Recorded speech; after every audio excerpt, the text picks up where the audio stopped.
I think that between Christina and Tris and Four and Tori, there was a knowing kind of connection between the four of them where, you know, they really knew they had to get out because things were looking bad. You know, anytime you give the power to the people when the people aren't organized and thoughtful in what they want, or don't even have the skill to know how to, you know, make the right decisions to lead the people in the right direction, you can't really trust that setting. And they knew that right away, and I think they were all on the same page. So it was a sort of unanimous, unspoken thing where it's like, we have to get out before this boils over.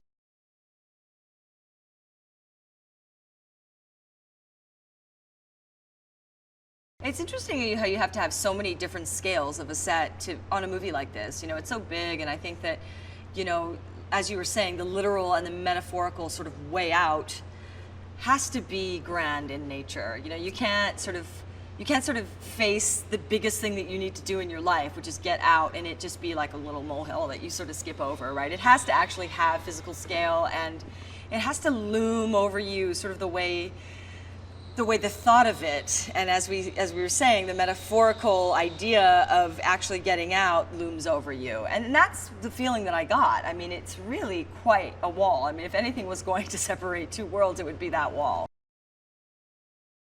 Hey guys, now the trailer for My Big Fat Greek Wedding 2 is already out, but did you know that despite pulling in over 240 million, the first My Big Fat Greek Wedding never once topped the US box office chart?